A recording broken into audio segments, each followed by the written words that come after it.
Hi and welcome back to Darvanalee Design Studio, everybody. My name's Nicole and today we're here for Tips and Tricks Tuesday. Today I'm going to show you how to start and finish on Aida without having to flip your work over, and as a bonus I'm also going to show you how to do it on Evenweave. So let's get started.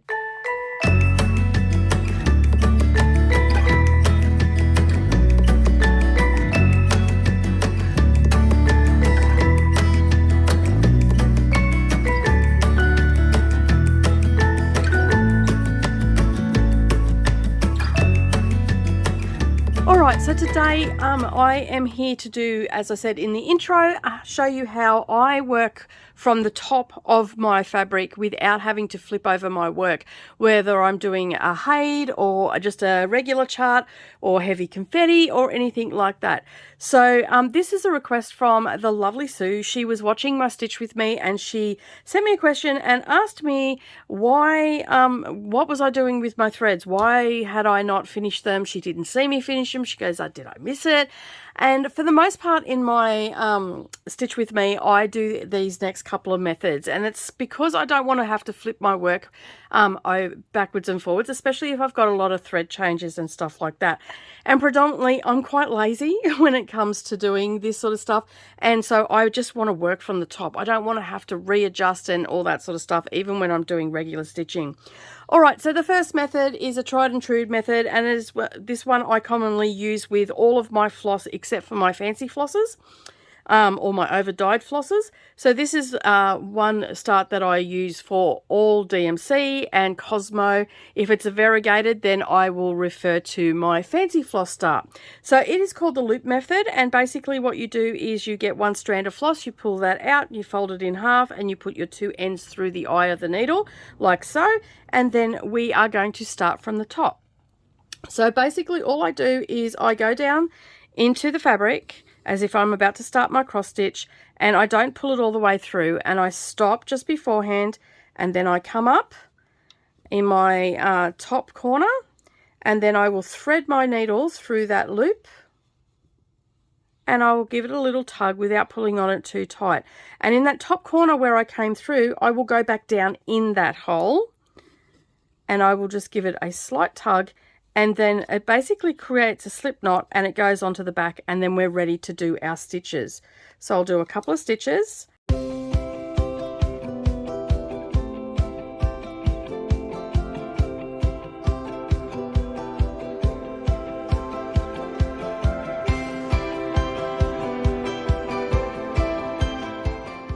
Okay, so that is our loop start.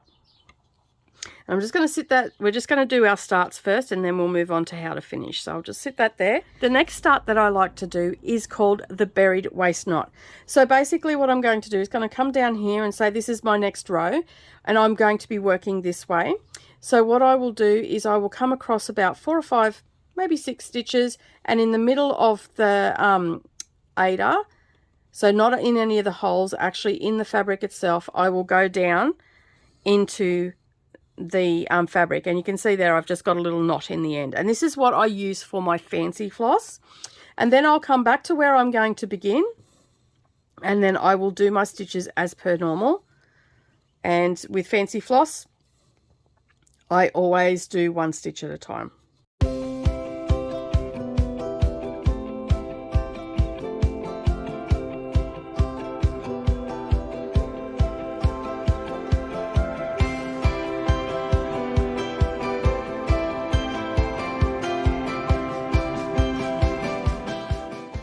And as I'm coming up to the last square, I will bring my thread up and take my thread down, and then I'll bring it up in the opposite corner, and then I'll just set that aside. Now when it comes to snips, not all snips are equal, so I actually have 2 different types that I use. I actually have a few different types that I use. These ones here are rounded edges, and I don't like to use them in my cross stitch. They'll work in a pinch, but they're not my go-to snips. These are mostly kept beside my sewing machine, or I use them when I'm traveling. Okay, the other snips that I like to use are these vintage looking ones. They've got a really sharp point on them, and I can get very close to the fabric if I need to. But my favorite snips are these ones here, and you can see they've got a slight curve to the blades, and that means that I can get very close to my fabric without affecting my fabric in any way. So another invaluable tool, if you don't have any nails, basically a set of tweezers will be fine, and you can pull up that knot. So you can see there that I'm giving it a bit of a tug, not too hard, just stretching it up a little bit from the fabric, and then I'm going to get in nice and close without touching my other threads, and I'm just going to snip that off, and then I can take that away, and then I can finish and continue on doing my stitching. Now I don't need to flip it over because that start is now buried, and I will just show you what that looks like. So you can see here, this is where we were just working. I've came up and it's all buried underneath there. Okay, so I can continue on. There is no way that that is going to come out at all. Okay, and you can see there the same with the loop method as well. That is nice and secure, and that's not going to come out at all. Okay, so the next one that I often use is a pin stitch, and I don't know if this is right or wrong. This is just how I do it. I put a knot in the end, and again, I'm working on the surface, and so I want to stitch in this row. Basically what I'm going to do is I'm going to go down into the fabric a row above where I'm going to start, and I'm just going to have that waist knot there, and then I'm going to do my pin stitch. So between these two holes, let me just get my scissors so I can point. So between these two holes here, I'm going to come up, and this is a really good stitch if you've just got a singular stitch out on its own. You can basically bring it up, and you can do it, and then it just, yeah, it's a really good little stitch. Okay, and then I'm going to go down into the center of my Aida. Okay, so we've come up between the two holes, we've gone down in the center, and then I'm going to come up again between these two holes, and then I'm going to go down where I went down before.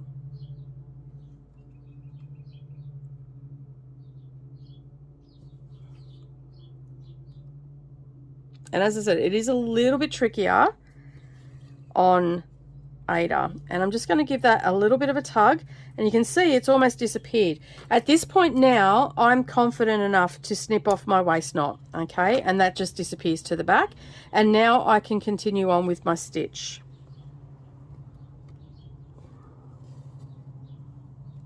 And you can see there that it's completely covered. All right, and I will do a couple of stitches so you can see.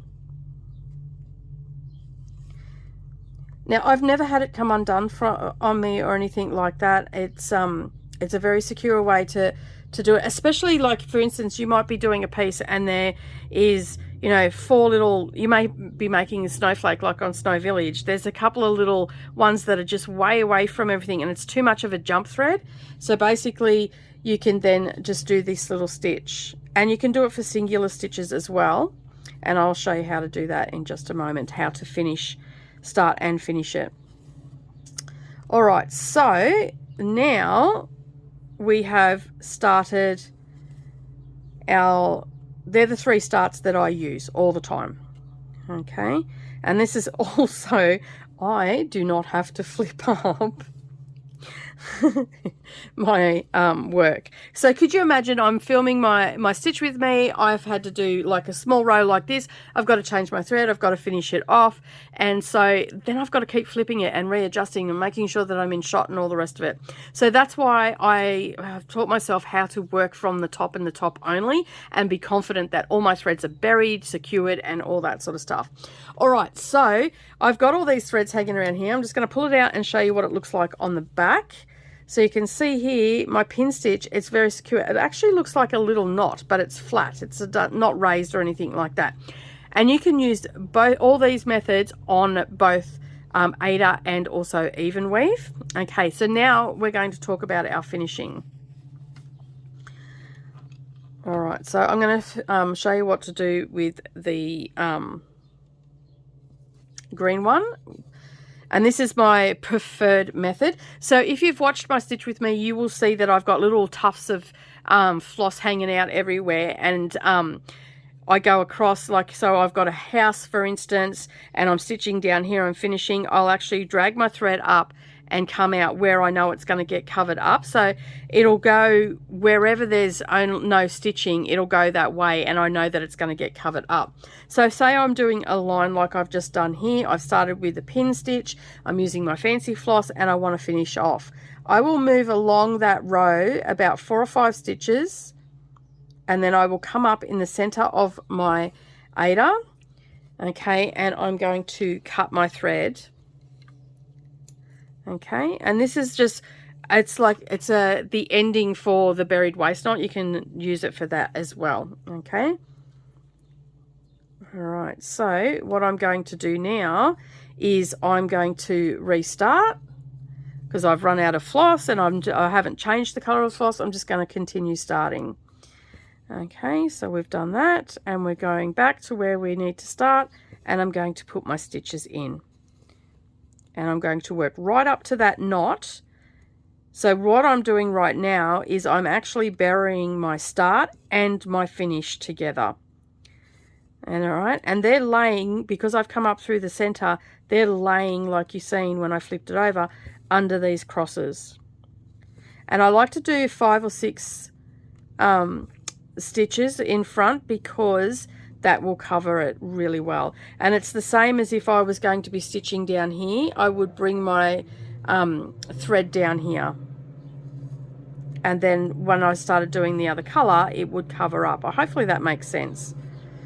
All right, let's grab my scissors, and we're getting up to the closeness of that. So I put in my next leg.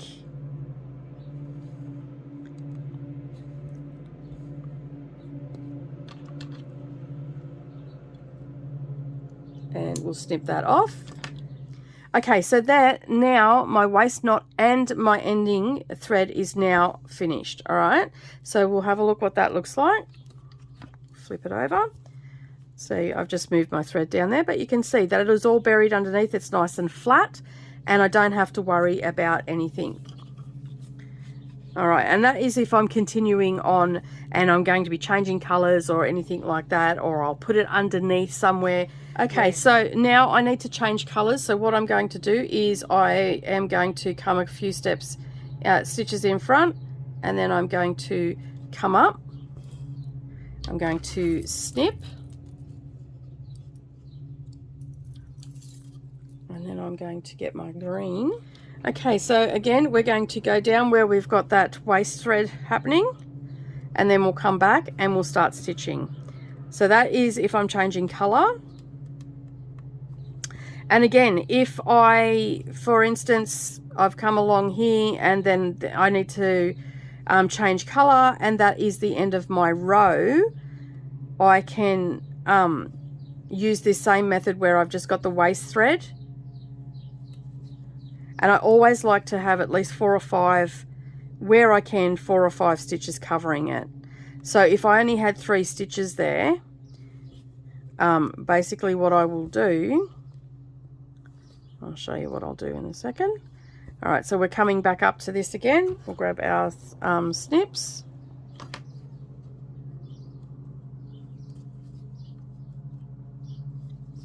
Okay, so we're coming back up to that, and now we can get rid of that. So I get nice and close to the fabric without cutting my little cross there, and then we can get rid of our little bits and pieces, and we can continue on. And sometimes I'll just rub the Aida, and you can see it'll just disappear and go to the back. So let's have a look at that.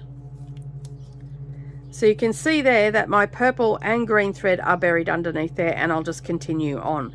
Okay, and there's no fluffy bits, so I'm not going to drag it up to the top or anything like that. All right, so that's finished number 2 if we were changing colors. Now, if I was now finished at this and there's not going to be any more rows there, basically what I would do, but I've got another row down here, I would now take my ending thread and bring it down here to where the row has to be, where the next row that I'm doing, and just bring it at 4 or 5 stitches across, and then pull it through. And then when I start, if I'm starting up here, I will start my waist knot here, and then I'll be covering everything under there. So it's a little bit of forward planning in this aspect, but you can do it. The next one is going to be the pin stitch. So we done a loop start here, and we're going to finish with a pin stitch. All right, so basically what I will do is I will come up, and it's going to be covered. If it's not going to be covered, say this is the end of my stitches, I will show you how to do it just for a single stitch, but I'm going to be stitching over this. So again, I'm going to come up between the two holes, go down into the center of my fabric,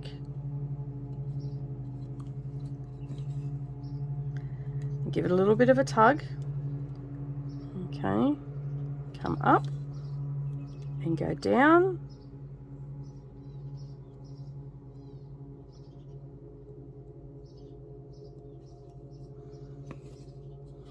into the center and give it a little bit of tug.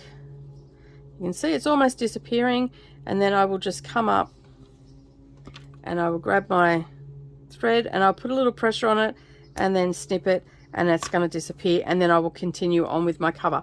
So that will now be hidden underneath when I put in my next leg. So that's now getting covered up, okay, because I've started my next thread with a loop start. All right, the next one that we're going to do is just a stop and start for a single stitch. Now if you're using DMC, you can start it with the loop start, but if you're going to finish it, you're going to finish with a pin stitch. All right, so this is our pin stitch for a single little cross all on its lonesome. We're going to start with a loop start, and if you're using fancy floss, then you would start with a little waist knot above it, or hold the tail at the bottom. You can do that as well. I don't tend to do that very often. So we're going to basically finish our stitch, and then we're going to do a pin stitch. So you're going to come up underneath between the two holes without going through the floss that you've already done, and then you're going to slide it into the center underneath your stitches on one side, and then you're going to come over to the opposite side and you're going to do the same thing again, and then you're going to slide it in,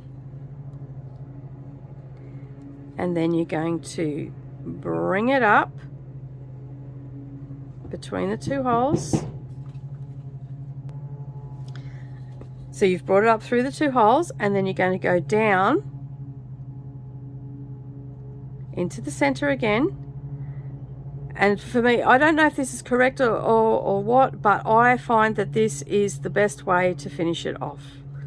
I am definitely no expert, but this is the way I do it.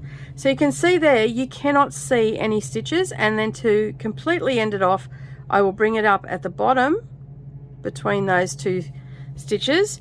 I'll put a little bit of pressure, okay, and I will give that a snip, and then just give it a bit of rub on the back and on the top, and it completely disappears. So you can see there that that has completely disappeared, and we've done a complete stitch. So we'll flip that over and have a look, and you can see it looks like a little knot, but it's not going to come undone. It lays nice and flat, okay. And so you can confidently start and finish on Aida with that stitch, okay. And you can do that all the time. You don't actually have to just do it for single stitches. You can do it that way. Now when you start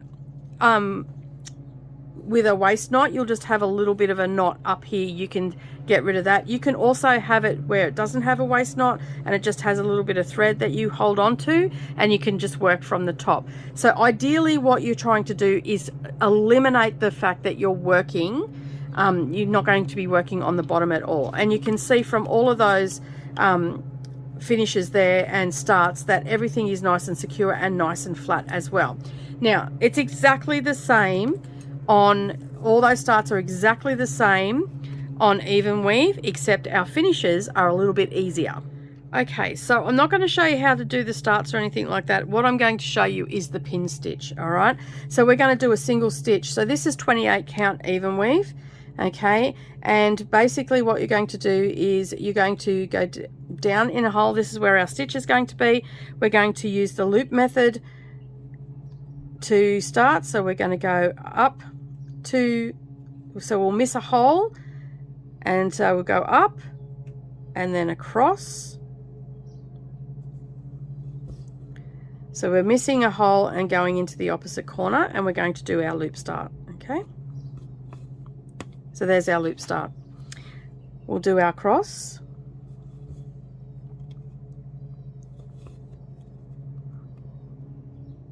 And then I'm going to show you how to finish.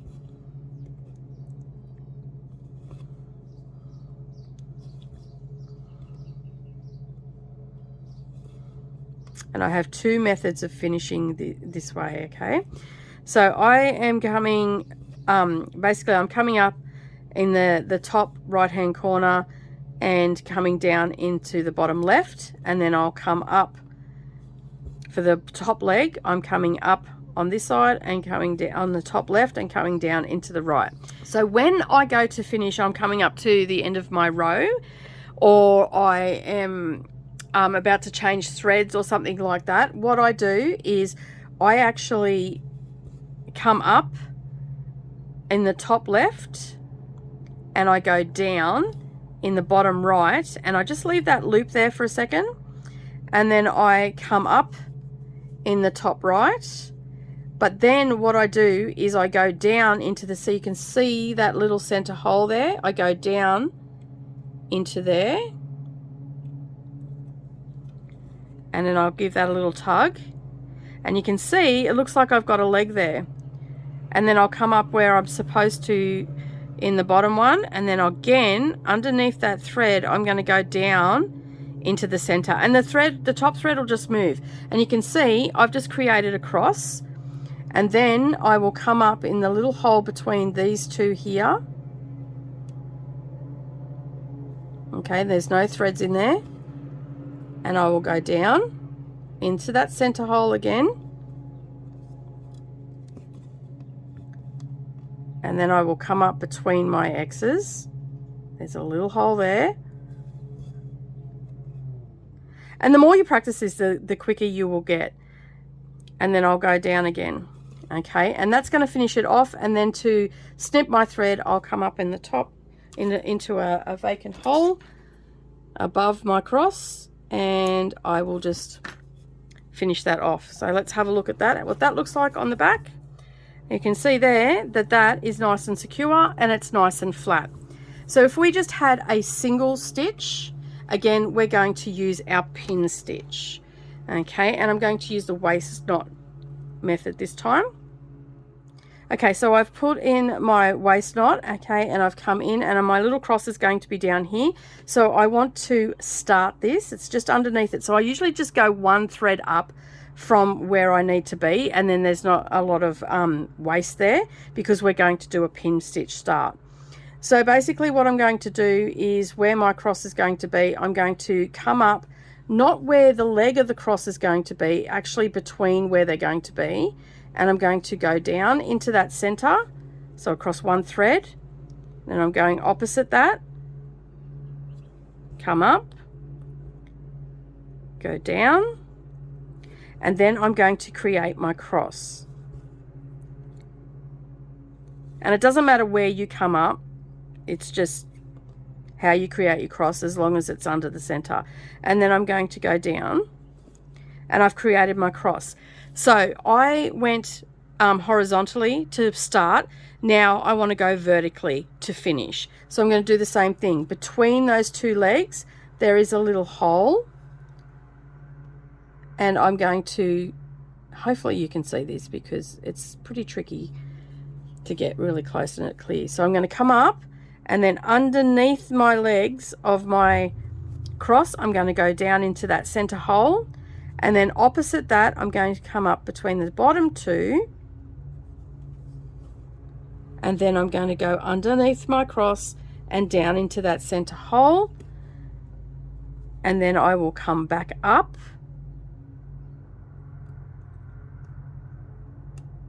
between the top leg,